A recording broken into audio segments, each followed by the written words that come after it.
ترامیم تو ابھی ہوئی ہیں. الیکشن کمیشن نے جو ریزرو سیٹوں کے حوالے سے فیصلہ دیا تھا اور پارٹی لائلٹی کی بنیاد پر جو آرڈرز جاری کیے تھے کہ پارٹی لائلٹی جو ہے اس کو الیکشن کمیشن ڈٹرمن کرے گی، اس کو چیلنج کیا گیا. تحریک انصاف کو اپنے حق سے بھی محروم کیا گیا، یہ تو آپ کو پتہ ہے. اس کے بعد جب سپریم کورٹ میں ہم نے اس کے خلاف الیکشن کمیشن کے خلاف کیس کیا، پاکستان تحریک انصاف نے، اور ساتھ کچھ اور بھی سٹیک ہولڈرز گئے سپریم کورٹ میں، مختلف سٹیک ہولڈرز گئے، تو سپریم کورٹ نے ایک مدلل فیصلہ دیا. اس فیصلے کے تحت یہ نشستیں پاکستان تحریک انصاف کو ملنی چاہیے. اس وقت میرا ایشو صرف یہ ہے، الیکشن ایکٹ میں بیسک جو ترمیم کی گئی ہے وہ اس فیصلے کو ایوائڈ کرنے کے لیے، اس کی امپلیمنٹیشن کو ایوائڈ کرنے کے لیے کی گئی. اور الیکشن کمیشن میں جو مین نقطہ قانونی، اگر میں اس پہ بات کروں، میں عموماً قانونی تفصیلات میں اس لیے نہیں جانا چاہتا کہ نہ عوام کو ان سے کوئی دلچسپی اور نہ کوئی فائدہ ہے، لیکن اتنا بتا دوں کہ پاکستان کے آئین کا جو آرٹیکل 51 ہے، 51، اس کی تشریح سپریم کورٹ نے کی، اور یہی سپریم کورٹ کا آئینی اختیار ہے کہ وہ تشریح کرے. اس کے علاوہ آرٹیکل 187 جو آئین کا ہے، اس کو آپ خود پڑھ لیں.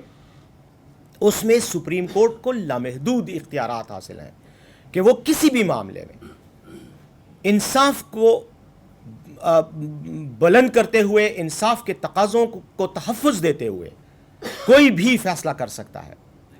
یعنی کیس اے اور بی کے درمیان ہے، لیکن سپریم کورٹ اس میں کوئی ایسا نقطہ اگر پاتی ہے جس میں کسی سی پر اثر انداز ہوتا ہو، تو بھی سپریم کورٹ کے پاس یہ اختیار ہے کہ وہ ایسا فیصلہ کرے. ایک براڈر پرسپیکٹو میں جسٹس کے لیے، انصاف کا بول بالا کرنے کے لیے سپریم کورٹ کے پاس یہ اختیار ہے.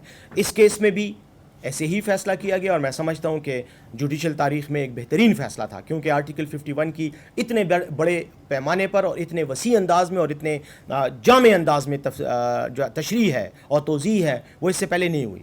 لیکن چونکہ اس کا براہ راست اثر یہ تھا کہ جو لوگ آزاد حیثیت میں الیکٹ ہوئے تھے پی ٹی آئی کے تھے، لیکن چونکہ الیکشن کمیشن نے ہی اپنے قانون کو غیر قانونی طریقے سے استعمال کرتے ہوئے، ایک غیر آئینی فیصلہ دیتے ہوئے تحریک انصاف کو بلے کے نشان سے محروم کیا، اور ہمارے پاس یہ اختیار نہیں تھا کہ ہم اپنے کینڈیڈیٹس کو اپنے نشان سے لڑواتے، تو ان حالات میں ہمیں مجبور کیا گیا کہ ہمارے بعض کینڈیڈیٹس جو ہیں وہ، بلکہ زیادہ تر ہمارے کینڈیڈیٹس وہ آزاد لڑے، اور بعد میں انہوں نے پارٹی جوائن کرنی تھی. یہ ایشو تھا، یہ ایک نیشنل ایشو تھا، آپ کو بخوبی پتہ ہے. اس کا تفصیل میں جانے سے آپ کا ہی وقت ضائع ہوگا. میں تو اس پہ آپ کو کانسٹیٹیوشنل لا پہ لیکچر بھی دے سکتا ہوں، لیکن فائدہ اس کا کوئی نہیں ہے.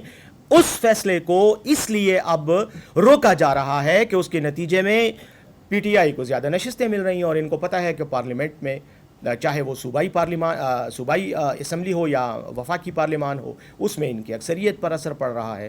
تو اس چیز کو روکنے کے لیے انہوں نے یہ قانون پاس کیا کہ یہ لوگ پی ٹی آئی کو جوائن نہ کر سکیں، یا آزاد حیثیت میں رہیں اور یا دیگر حیثیتوں میں رہیں. تو اس لیے اس کو غلط کہا جا رہا ہے. جی.